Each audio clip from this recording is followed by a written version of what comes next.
The sky was bleeding crimson over the Nevada desert when Elias Kane found his cousin's body sprawled in the dust, a single bullet hole carved through his heart. It was September 1883, and the wind howled like a widow's cry, kicking up sand.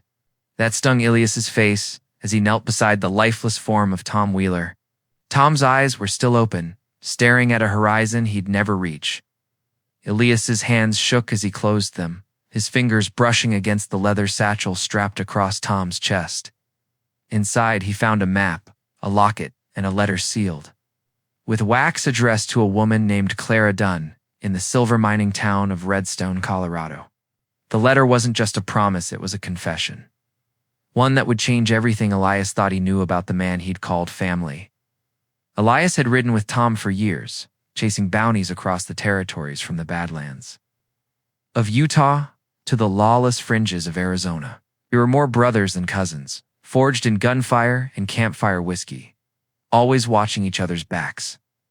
Tom was the dreamer, the one with a laugh that could charm a rattlesnake, while Elias was the shadow, steady and sharp, his Colt always ready.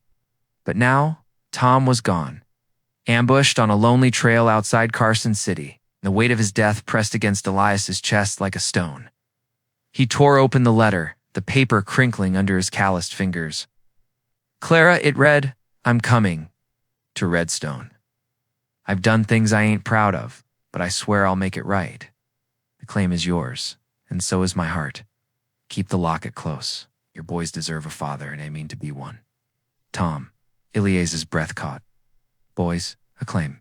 Tom had never spoken of a woman, let alone a family waiting somewhere in the mountains. The locket, small and silver, held a faded photograph of a woman with fierce eyes and a boy no older than 5, clutching her skirt. The map, hand-drawn on, weathered parchment, marked a trail to Redstone, circling a plot of land labeled Dunn's claim. Elias's jaw tightened. Tom had been running toward something, not just from the men who'd gunned him down. Those men 3 riders, their tracks fresh in the sand, had vanished into the dusk, but Elias would find them. First, though, he had a debt to settle, one written in Tom's own hand. He buried Tom under a twisted juniper, marking the grave with a flat stone scratched with his name. The desert was no place for a man to rest, but it was all Elias could give him. He slung the satchel over his shoulder, mounted his gray mare, and turned east toward Colorado. Letter burned in his mind like a brand. Who was Clara Dunn? Had Tom kept her secret? What was this claim worth dying for? The answers lay in Redstone. Elias Kane wasn't a man to leave questions unanswered. 3 days later, he crested a ridge overlooking Redstone, a boomtown carved into the rocky shadow.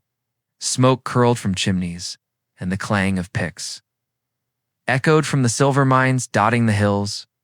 The town was alive, raw, and hungry, its streets thick with miners, gamblers, and men who'd kill for $1. Elias rode past a saloon where piano music spilled into the dusk, his eyes scanning for trouble. At the assayer's office, he asked about Clara Dunn. The clerk, a wiry man with ink-stained fingers, squinted. Clara, she's out at the old Dunn homestead, past the creek. Got 2 boys, tough as nails. We'll see the red barn can't miss it.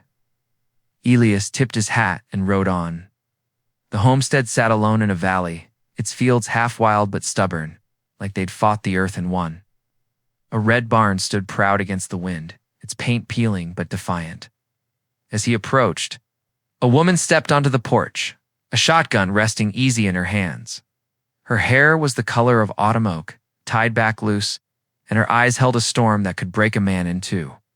She didn't flinch as Elias dismounted. You Clara Dunn? He asked, his voice low. Who's asking?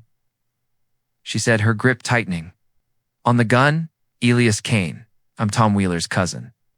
He pulled the satchel from his shoulder and held out the letter. He won't be coming. Clara's face didn't change, but something flickered in her eyes, grief, maybe, or resignation. She lowered the shotgun and took the letter, her fingers brushing his. Before she could speak, a boy's voice cut through the air. Ma. That Pa, a kid, maybe 7, tore around the corner of the house, his face smudged with dirt and hope. Another followed, older, maybe 10, with a slingshot tucked in his belt.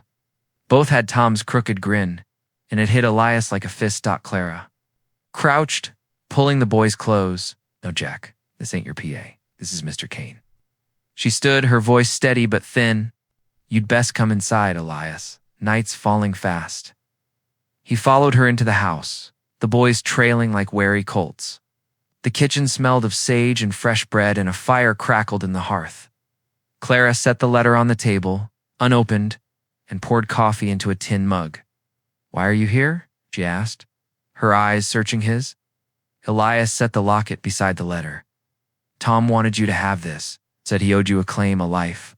I aim to see it through." She stared at the locket, her lips pressed tight. "You don't know what you're promising. And tell me," he said, leaning forward. "Because I buried my cousin 3 days ago, and I'm not leaving until I know why he died." Clara's breath hitched, and for a moment, the room felt too small, the air too heavy. The wind rattled the windows, whispering secrets that weren't ready to be told. What was Tom running from, and what was waiting in Redstone that could tear this family apart? The Redstone homestead glowed soft under the Colorado moon, its windows spilling amber light across the porch where Elias Kane sat, his Colt resting on his knee. The night was quiet, save for the low hum of crickets and the occasional creak of the barn door swaying in the breeze. Clara Dunn hadn't said much after inviting him inside, just handed him a mug of coffee that tasted like chicory and ash and left him to his thoughts. The boys, Jack and his older brother Caleb, watched him from the kitchen table, their eyes sharp with questions they didn't dare ask. Elias felt the weight of Tom's locket in his pocket, its silver warm against his hip, and wondered, what kind of man left a family like this to chase ghosts in the desert? Clara emerged from the house, her shawl pulled tight against the chill. She leaned against the porch rail, her silhouette sharp against the starlit valley. "You didn't have to come all this way," she said, her voice low but steady. "Tom's promises weren't yours to keep." Elias turned the mug in his hands. "He was family. That makes it my debt." She studied him, her eyes catching the moonlight like polished steel. "You don't even know what he owed me, and tell me," he said, meeting her gaze. "Start with that claim he wrote about." Clara's lips pressed thin, and for a moment he thought she'd turn away. Instead, she sat beside him, close enough that he caught the faint scent of sage on her skin. "Dunn's claim ain't just land," she said. "It's a silver vein deep in the hills behind the barn.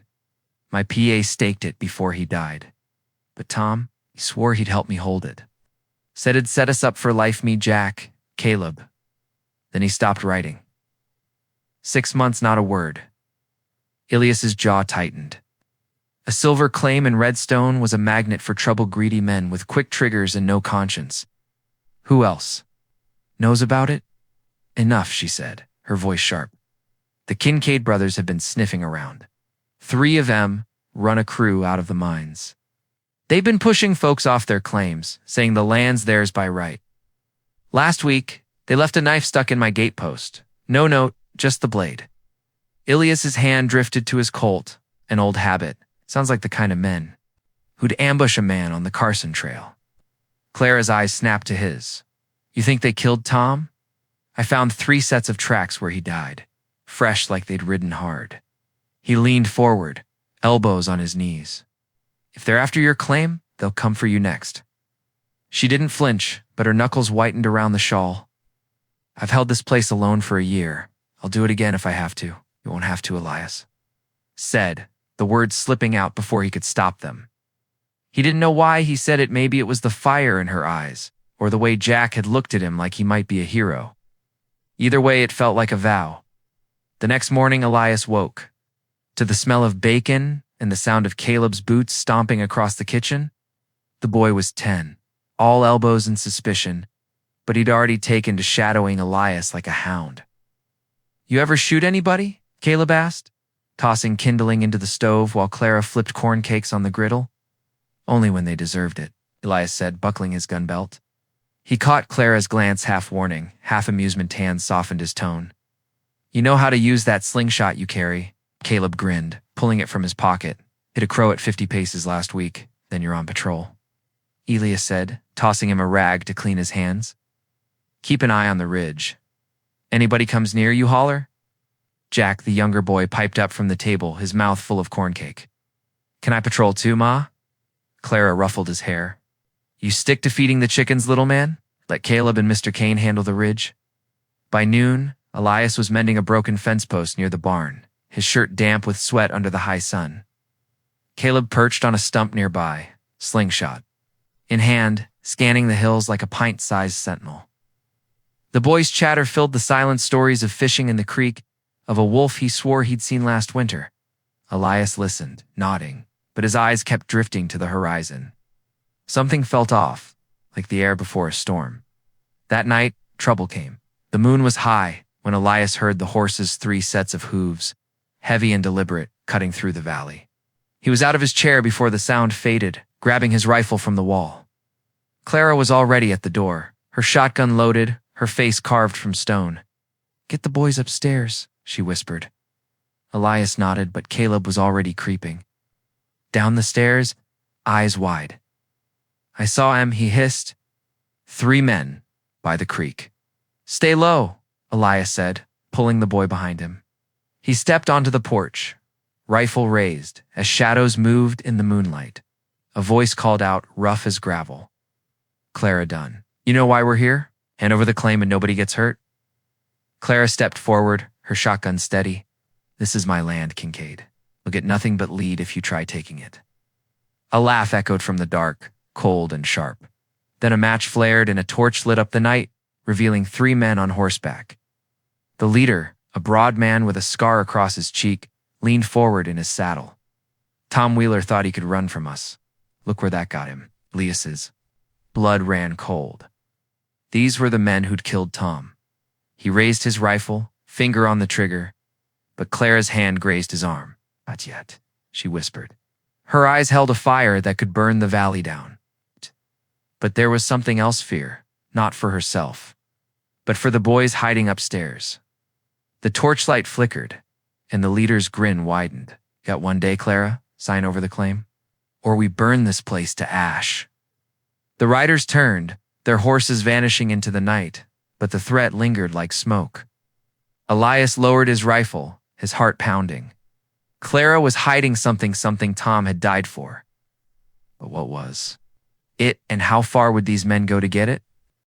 Dawn broke over Redstone with a chill that sank into Elias Kane's bones, the kind that whispered of trouble brewing. The Kincaid brothers' threat hung heavy in the air, their torchlit warning still seared into his mind. Clara Dunn hadn't slept. Elias could tell from the shadows under her eyes as she poured coffee at the kitchen table. Her hands steady, but her jaw tight. Jack and Caleb were upstairs, their voices muffled through the floorboards, arguing over who'd spotted the riders first.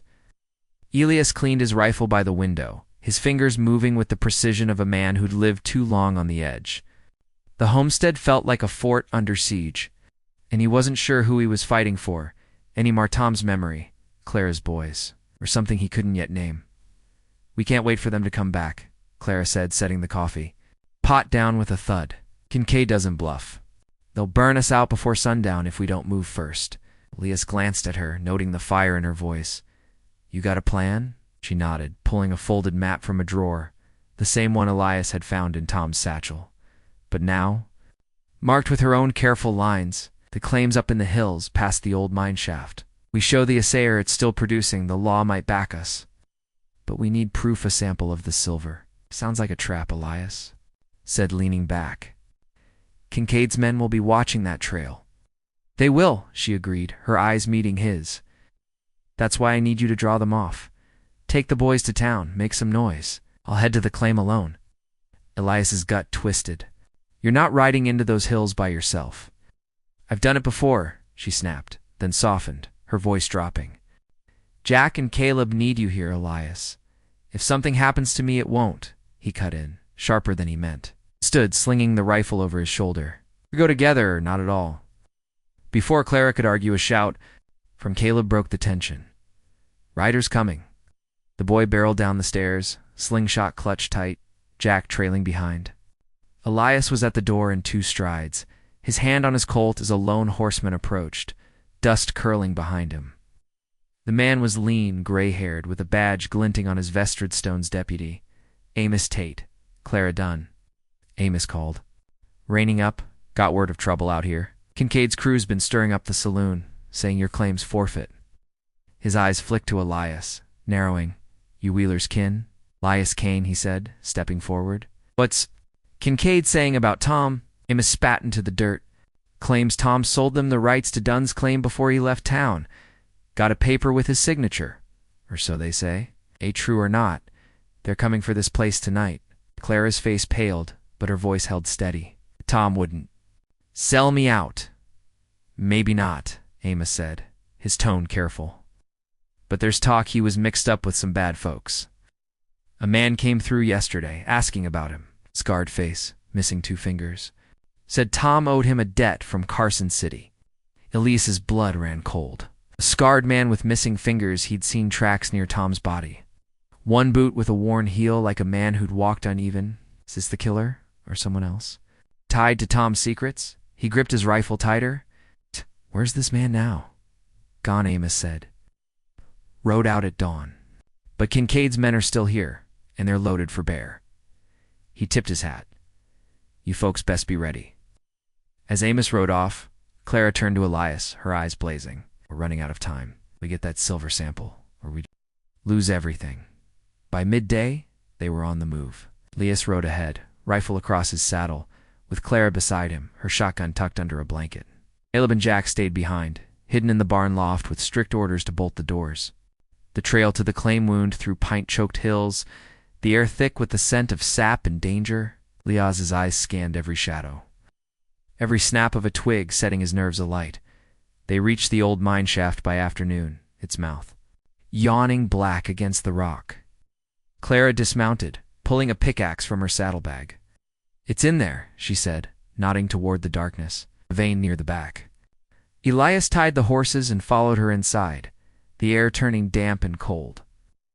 Their lanterns cast flickering shadows on the walls, and the silence pressed against his chest. Clara worked fast, chipping at a seam of rock that gleamed faintly silver. This'll do, she muttered. The ravine's shadows clung to Elias Kane and Clara Dunn as they stumbled back to the homestead, the bag of silver or heavy in Clara's hands. The night air was sharp with pine and gun smoke, the echo of Kincaid's bullets still ringing in Elias's ears. It escaped the mine ambush by sheer luck, slipping through a hidden cleft in the rocks, while the Kincaid brothers cursed and fired blindly into the dark. But the image of that 4th man, the scarred stranger with missing fingers watching from the ridge, burned in Elias's mind like a brand. He wasn't with Kincaid, so who was he? Why did his presence feel like a noose tightening around the truth about Tom's death? They reached the homestead just before dawn, the red barn looming like a sentinel against the gray sky. Caleb and Jack rushed from the loft, their faces pale but relieved. And Clara pulled them into a fierce hug, her hands trembling for the first time Elias had seen. You're safe, she whispered, kissing their foreheads. That's all that matters. But her eyes met Elias's over the boys' heads, and he saw the weight she carried, a secret heavier than the silver in her bag. Inside the kitchen was warm, the stove crackling as Clara set the ore on the table. Elias barred the door, his Colt still loaded and close. We got the proof, he said, nodding at the bag. But Kincaid's not done, and that man on the ridge, he's no friend of theirs. Clara's hand stilled on the coffee pot. Saw him too, she said, not a question. Her voice was low, like she was testing the edge of a blade. What did he look like? Scarred face, 2 fingers gone on his left hand. Same man the deputy mentioned, asking about Tom in town. Elias leaned against the wall, his eyes locked on hers. You know him, don't you? Clara's lips parted, then closed. She poured coffee, the liquid sloshing slightly. Names. Silas Red, she said finally, her voice barely above a whisper. He and Tom ran together years ago, before I met him. They worked claims, smuggled or crossed men they shouldn't have. Tom swore he'd cut ties, but Silas, he doesn't. Let go. Elias's gut churned. Was he with Tom in Carson City? I don't know, she said. But her eyes darted away, and Elias knew she was holding something back. Before he could press her, Caleb burst into the room, slingshot in hand. "Ma, there's a man outside, by the creek, just standing there." Elias was at the window in a heartbeat, peering through the dawn haze.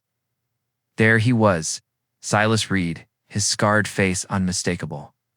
Leaning against a cottonwood with a cigarette glowing red between his lips. He wasn't hiding, wasn't armed, just watching the house like a man waiting for a debt to come due. Elise's hand tightened on his Colt. "Stay here," he told Clara, his voice low. "Don't," she said, grabbing his arm. Her touch was warm, desperate. Silas doesn't fight fair. "If he's here, it's too talk or to trap. Then let's hear him out," Elias said, shaking her off gently but firmly. He stepped onto the porch, rifle raised, as Silas tossed his cigarette into the dirt and raised his hands, the stumps of his missing fingers stark against the morning light. "Kane, ain't it?" Silas called, his voice smooth as whiskey but sharp as broken glass. "Tom talked about you, said you were the honest one." "What do you want?" Elias said, his finger resting on the trigger. Silas smirked. "Same thing you do. The truth about Tom Wheeler." He stepped closer, ignoring the rifle. "He didn't die in that ambush, Kane. I saw him ride out of Carson City 2 days before you found him. That body you buried might not be your cousin," Elias's heart stuttered. The world tilted, the ground unsteady beneath his boots. Tom, alive? It couldn't be. Elias had closed his eyes, felt the warmth leave his body. But Silas's words clawed at him, sowing doubt like poison. "You're lying," he growled. "Am I?" Silas said, tilting his head. "Ask Clara. She knows more about Tom's plans than she's letting on." He turned, walking back toward the creek, his voice drifting over his shoulder. "Kincaid's coming at sundown. Better decide who you trust before then." Elias spun to face Clara, who stood frozen in the doorway, her face pale as ash. "Is it true?" he demanded. "Did you know Tom might be alive?" Her silence was answer enough. The air between them crackled with unspoken truths, and for the first time, Elias wondered if he'd ridden into a trap of his own making. Caleb and Jack watched from the window, their eyes wide with fear, and Elias felt the weight of their trust pressing against his chest. If Tom was alive, why had he left Clara and the boys to face Kincaid alone? And what was Clara hiding that could break this family apart before the sun went down? The Redstone homestead stood silent under a bruised afternoon sky, the air thick with the promise of blood. Elias Kane leaned against the porch rail, his Colt freshly loaded, his eyes scanning the ridge where the Kincaid brothers would come at. Sundown. Clara Dunn's silence and Silas Reed's visit gnawed at him like a dull blade. Her words or lack of them had cracked the trust he'd built. And Silas's claim that Tom Wheeler might still be alive churned in his gut. Was the cousin he'd buried a lie? If Tom was out there, why had he left Clara and her boys to face this storm alone? Elias glanced at Caleb and Jack, stacking rocks by the barn to fortify the fence. Their small hands steady despite the fear in their eyes. Whatever the truth, he'd fight for them. But Clara's secrets were a weight. He couldn't carry much. Longer inside, Clara knelt by the hearth, stoking the fire with a poker, her movements sharp and restless. Elias stepped in, closing the door against the rising wind. "We're out of time," he said, his voice low but firm. "Kincaid's coming, and I need to know what you're not telling me." "Did you know Tom was alive?" Clara froze, the poker clattering to the floor. She stood slowly, her face pale, but her eyes fierce, like a cornered wolf. "You don't understand," she whispered. "You can't." "Then make me," Elias said, stepping closer. "I buried a man I thought was my kin. I rode across the territories for his promise. If he's alive, I deserve to know why I'm here." Her breath hitched, and for a moment, he thought she'd break.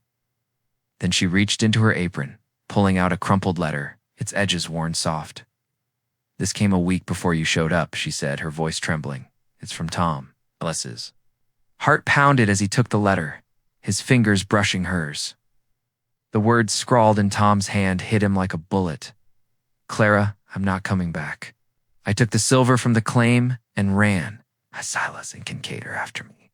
Keep the boys safe. Forgive me." The paper shook in his hands. Tom hadn't been ambushed. He'd betrayed Clara, stolen from her claim, and left her to face the consequences. The body Elias buried wasn't Tom's. It was a decoy. A man dressed in his clothes to throw off his enemies.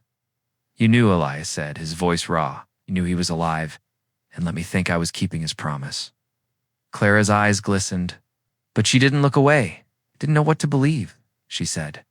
"When you showed up with his locket, I thought, maybe he sent you. Maybe he was trying to make it right. But I couldn't tell you the truth not until I was sure." "Sure of what?" Elias snapped, crumpling the letter. "That I'd stay? That I'd fight your war?" "That you weren't like him," she said, her voice breaking. She stepped closer, her hand reaching for his. Tom ran when it got hard. "You didn't. You're here, Elias, for me and my boys. That's why I couldn't tell you." Her words cut deeper than he expected, stirring something warm and dangerous in his chest.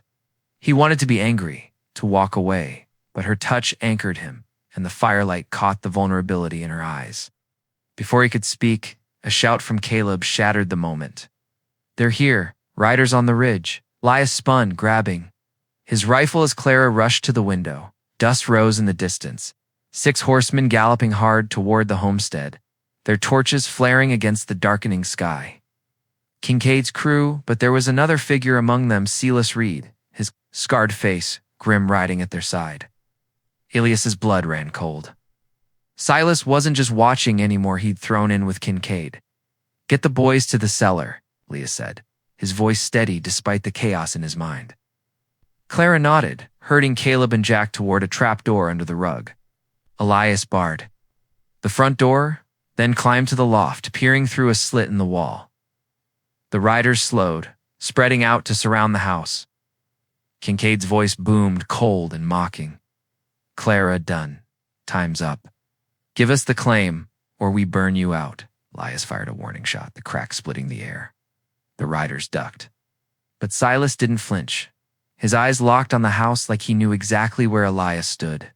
Clara appeared at Elias's side, her shotgun loaded, her face carved from stone. "We fight," she said, her voice fierce.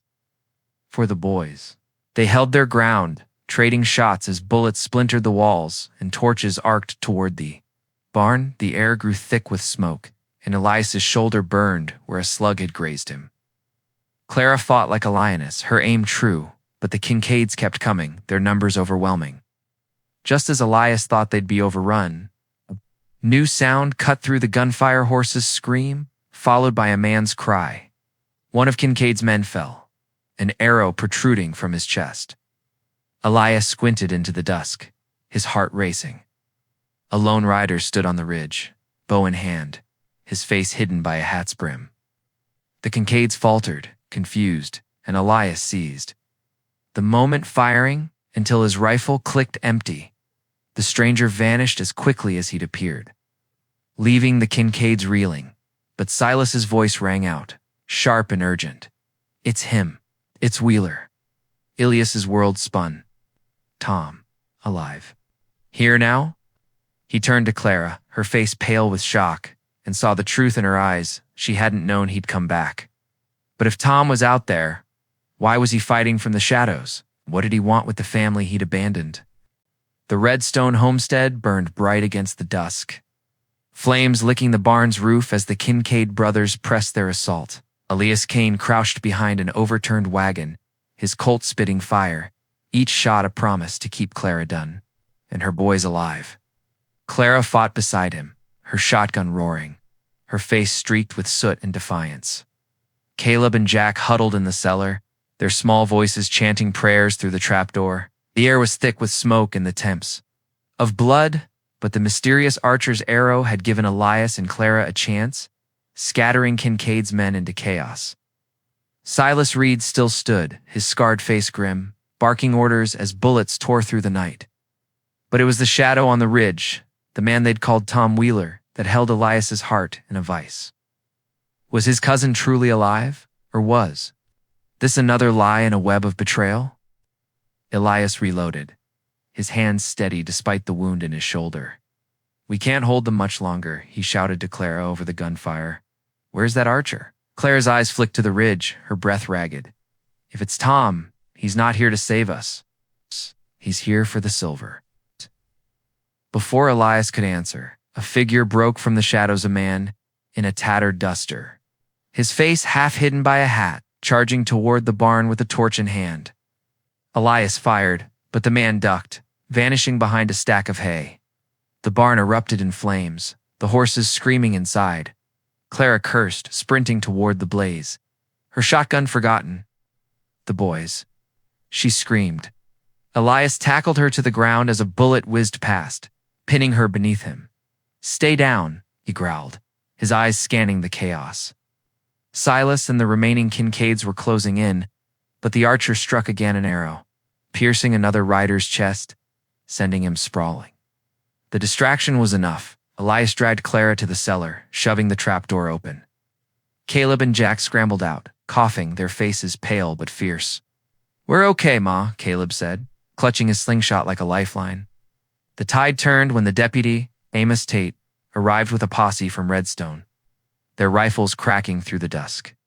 Kincaid's men faltered, 2 falling, the rest scattering into the hills. Silas Reed stood his ground, his revolver raised, but Elias was faster. A single shot sent Silas's gun spinning into the dirt and he crumpled, clutching his hand. You're done, Elias said, his voice cold as steel. But the man in the duster reappeared. Stepping into the firelight, his hat low, Elias froze. His Colt wavering? The man's face was Tom's, older, gaunt, with eyes that held no warmth. You shouldn't have come, Elias, Tom said, his voice rough. This ain't your fight. Clara's gasp cut through the air. Tom, she whispered, her voice breaking. You left us. You stole everything. Tom's jaw tightened. I had to run, Clara. Kincaid would have killed me. I sent the silver to keep you safe, to buy you time. I never meant to stay gone. Then, why didn't you come back? Elias demanded, stepping forward, his gun steady. I buried a man I thought was you. I rode across the territories for your promise. Tom's eyes flickered with guilt. The man you buried was a drifter, dressed in my clothes to fool Silas. I thought it'd give me a chance to start over. But I couldn't leave you to face.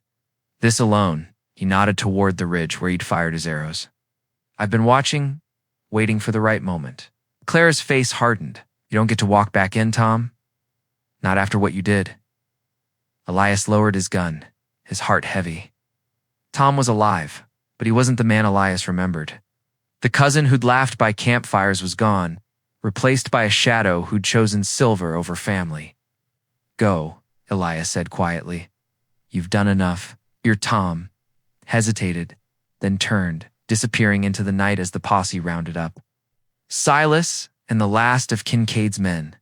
The barn was lost, its flames dying to embers, but the house stood firm, a beacon against the darkness.